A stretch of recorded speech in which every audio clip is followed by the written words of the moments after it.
More than $300 billion in United States trade flows entered a high-risk zone in a matter of months, not because of a global recession or a financial crisis, but because a renewed trade war strategy triggered a chain reaction that Canada and China exploited faster than Washington anticipated.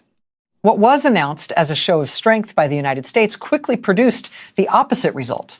Tariffs meant to pressure trading partners instead destabilized supply chains, froze contracts, and forced multinational firms to redraw logistics maps that had taken decades to build. This story is not about a temporary dispute or a short-lived policy experiment. It is about how a trade war quietly pushed the United States toward a moment that economists describe as dangerously close to irreversible, while Canada emerged as the unexpected beneficiary. Listen carefully to the final moments of this report, because today I will expose how Canada and China, working in parallel rather than in conflict, have triggered a hidden economic counterstrike against the United States, one so devastating and so permanent that its true cost has never been formally acknowledged. A structural loss capable of stripping the American economy of trade power it may never recover. The first visible fractures appeared quietly, but the numbers behind them were anything but small. Within less than 90 days of the latest tariff escalation, trade monitoring systems across North America identified more than $300 billion in United States-linked trade flows, reclassified from stable to high-risk exposure. This was not a forecast. It was a real-time downgrade driven by contract suspensions, insurance repricing, and sudden supply chain rerouting. The trade war had crossed from policy into structural damage. Shipping insurers raised premiums on United States-bound industrial cargo by double-digit margins, citing policy unpredictability rather than market volatility. Futures pricing for manufacturing inputs tied to Canada-United States trade corridors surged by more than 20% in some categories, forcing suppliers to either absorb losses or exit contracts entirely. Rail and port utilization along key northern corridors fell by as much as 1/3, a collapse not caused by falling demand, but by deliberate avoidance. Canada responded with speed that shocked even veteran trade analysts. Instead of seeking exemptions, Ottawa activated contingency trade frameworks years in the making. Provincial investment agencies coordinated with national trade officials to reroute energy, agricultural, and advanced manufacturing exports away from United States ports.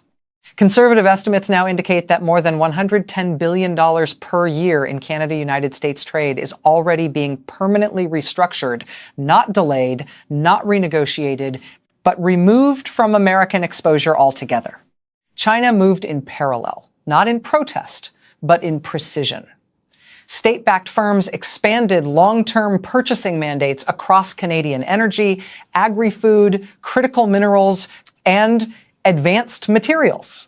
Market projections circulating among global logistics firms suggest that emerging Canada-China trade corridors could exceed $200 billion in medium-term volume, effectively replacing demand once anchored to the United States. This was not retaliation. It was absorption. For the United States, the consequences were immediate and internal. Export orders tied to Canada declined at an annualized pace approaching 20%. Border state logistics operators reported utilization drops exceeding 30%. Financial institutions quietly raised risk premiums for United States exporters, adding cost layers that compounded the tariffs themselves.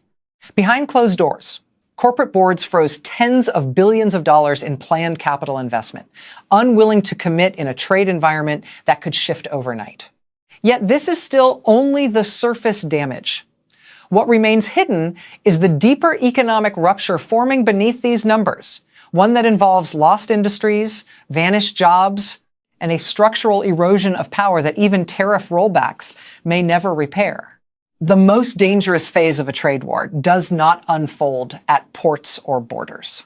It unfolds deep inside the domestic economy of the United States, where supply chains, labor markets, and consumer systems absorb damage long before political leaders acknowledge it. That phase has now begun, and the scale of exposure is far larger than official statements suggest. Internal industry assessments compiled from manufacturing, logistics, and financial sectors indicate that more than 1,200,000 American jobs are directly exposed to second-order tariff effects. These are not headline factory closures. They are silent reductions, overtime eliminated, shifts canceled, temporary contracts not renewed, and expansion plans abandoned. Over time, these quiet adjustments metastasize into permanent job losses that never trigger a single ribbon-cutting headline.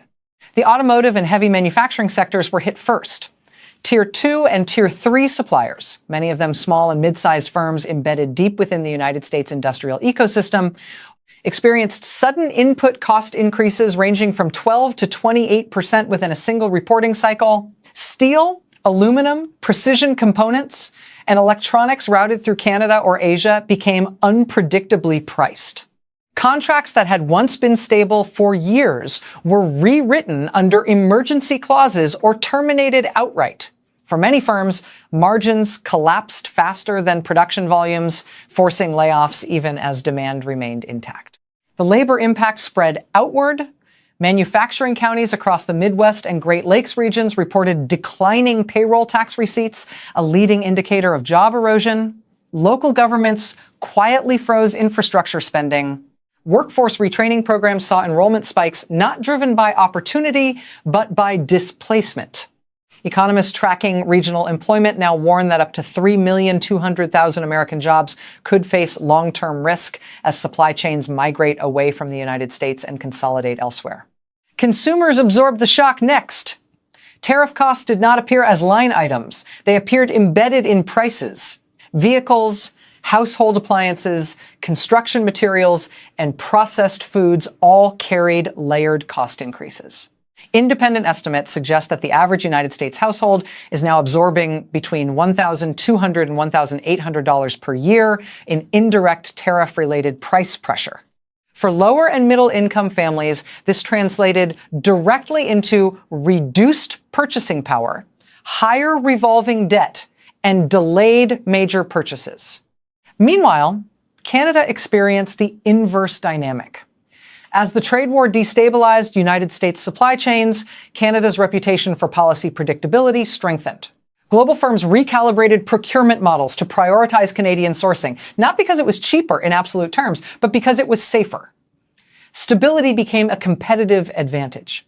Capital that once defaulted to the United States began flowing north, locking in new production ecosystems that bypass American labor entirely. China amplified this shift. By co-investing in Canadian processing capacity and long-horizon logistics infrastructure, China helped solidify alternative trade routes that no longer require United States participation. Once these routes mature, displaced American workers will not be competing with foreign labor. They will be competing with absence, as entire segments of production simply no longer exist within United States borders. This is the most misunderstood damage of the trade war. Factories do not always close. Sometimes they fade. Skills atrophy. Supplier networks dissolve. Communities hollow out. By the time the decline becomes politically visible, recovery costs multiply beyond reach. The most consequential damage of the trade war is not unfolding inside factories or consumer markets. It is unfolding at the level of global alignment, where trade routes, capital flows, and strategic trust are being rewritten without the United States at the center. What makes this shift historically dangerous is not that America is being challenged. It is that America is increasingly being bypassed. For more than half a century, global trade operated on an unspoken assumption. Even when United States policy was flawed, it was stable enough to anchor long-term planning. That assumption no longer holds. As tariffs reintroduced volatility into the system, governments and corporations recalibrated not out of hostility, but out of risk management. The result is a quiet evacuation of dependency. Canada recognized this inflection point earlier than Washington. Rather than attempting to confront the trade war rhetorically, Ottawa focused on removing exposure. Federal ministries, provincial governments, crown corporations, and institutional capital coordinated to reduce reliance on United States market access. This was not diversification for leverage. It was diversification for survival. In doing so, Canada executed one of the fastest strategic trade pivots ever undertaken by a major advanced economy. The numbers reflect the scale of that shift. Independent trade models now show Canada's non-United States export dependency climbing towards 60%, a threshold once considered politically and economically implausible. At the same time, United States dependence on Canada for critical inputs remains deeply entrenched, creating a structural asymmetry that favors Ottawa. Canada can redirect. The United States cannot replace Canada at scale without years of cost inflation, infrastructure rebuilding, and political resistance. China accelerated this asymmetry by integrating Canadian commodities, energy supplies, and advanced materials into long-horizon industrial planning. China converted short-term opportunity into long-term structure. These are not spot market purchases. They are contracts designed to last decades. Processing facilities, transport corridors, financing frameworks, and insurance systems are being built around Canada-China flows, not North America-wide integration. Once complete, the United States becomes an external participant rather than a system leader. The symbolic damage is as severe as the economic damage. For the first time in the post-war era, a group of 7 economy has demonstrated through action, not rhetoric, that it views Chinese trade continuity as more predictable than United States policy. Markets have absorbed this message quickly. Trade officials across Europe, Southeast Asia, and the Middle East are quietly revisiting exposure models that once treated the United States as the safest long-term anchor. That recalculation does not produce headlines. It produces contracts signed elsewhere. Inside the United States, the erosion appears subtle at first. Negotiations take longer. Market access arrives with new conditions. Standards once shaped by Washington are now written in forums where American influence is limited. Arbitration venues migrate. Settlement systems evolve. The United States is not sanctioned, isolated, or expelled. It is simply excluded from decisions it once controlled. Canada benefits disproportionately from this reordering. By positioning itself as politically stable, rule-driven, and strategically patient, Canada absorbs not only trade volume, but diplomatic capital. Countries seeking access to North American resources without exposure to United States volatility increasingly view Canada as the gateway.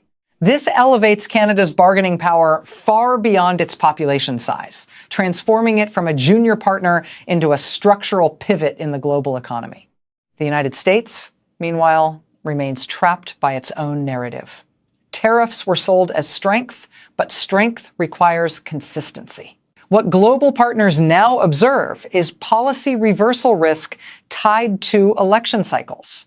Every new tariff announcement reinforces the perception that United States trade policy is no longer governed by institutions, but by impulse. In a system built on trust, impulse is fatal. This is where long-term damage hardens. Once capital internalizes the idea that the United States is a volatility source rather than a stabilizer, rebuilding trust takes decades. Trade routes that bypass America do not reroute back. Investment that chooses Canada or Asia does not return out of loyalty. Gravity weakens and influence fades with it. There is a moment in every major economic shift when recovery stops being a matter of policy choice and becomes a matter of historical constraint. Evidence now suggests that the trade war initiated by the United States has pushed the global system dangerously close to that threshold. What began as an effort to reassert leverage has evolved into a structural loss of economic gravity that may no longer be reversible. By the time Washington recognized the scale of the miscalculation, the damage had already been locked in. Canada had moved beyond diversification and into consolidation. China had shifted from opportunistic buyer to long-term anchor, and the United States found itself confined within a shrinking trade perimeter of its own making. Economic models circulating among global investment institutions now project that between $450 billion and $600 billion in United States-linked trade value faces permanent displacement over the next decade. This is not cyclical loss. It is structural evaporation. the internal consequences are compounding. Manufacturing decline accelerates not through dramatic factory shutdowns, but through attrition. Supply networks fragment. Skilled labor exits permanently. Capital investment migrates to jurisdictions offering predictability rather than promises. State-level fiscal offices quietly report shrinking tax bases across industrial counties. Once dependent on export-driven growth, public services weaken. Infrastructure projects stall. The erosion becomes self-reinforcing. Employment damage follows the same pattern. Estimates now indicate that more than 3 million American jobs face long-term exposure to trade route displacement. These jobs are not waiting to be brought back by tariff revisions. The facilities they depended on no longer sit on United States soil. The supplier ecosystems that supported them have dissolved. Training programs cannot replace jobs that no longer exist within the national production map. Consumer impact becomes permanent rather than temporary. Higher prices no longer reflect short-term adjustment. They reflect a higher cost structure embedded into the economy. The average household continues to absorb tariff-related price pressure year after year, even as wages lag. Purchasing power erodes slowly, invisibly, and relentlessly. This feeds weaker consumption, rising household debt, and political frustration disconnected from its original cause. Meanwhile, Canada enters a different economic era. With dependence on the United States dramatically reduced, Canada negotiates from a position of strategic autonomy. Its industries plan decades ahead without hedging against American political volatility. Capital flows toward Canadian ports, processing facilities, and logistics corridors. Trade partners view Canada not as a proxy, but as a primary node. In a global system searching for reliability, Canada becomes the answer the United States no longer is. China benefits most from this transition. By embedding Canada into long-horizon industrial energy and resource strategies, China secures stable supply while avoiding direct exposure to United States tariffs. This triangular realignment marginalizes Washington without confrontation. Over time, trade standards, arbitration frameworks, and financial plumbing evolve beyond American jurisdiction. The United States is not punished. It is simply excluded. The most damaging loss, however, is psychological. Allies no longer assume that United States economic leadership is competent or consistent. They hedge, they design exit options. They sign contingency agreements. Once this mindset takes hold, it cannot be undone by elections, speeches, or tariff rollbacks. Trust at the sovereign level is rebuilt only through decades of stability, and the trade war has taught the world that such stability can no longer be assumed. Tariffs were meant to project strength. Instead, they exposed fragility. They revealed a system willing to sacrifice long-term national power for short-term political signaling. They taught allies that the American word expires with election cycles. And they taught competitors that patience, not retaliation, is the winning strategy. Canada did not defeat the United States. The United States dismantled its own position.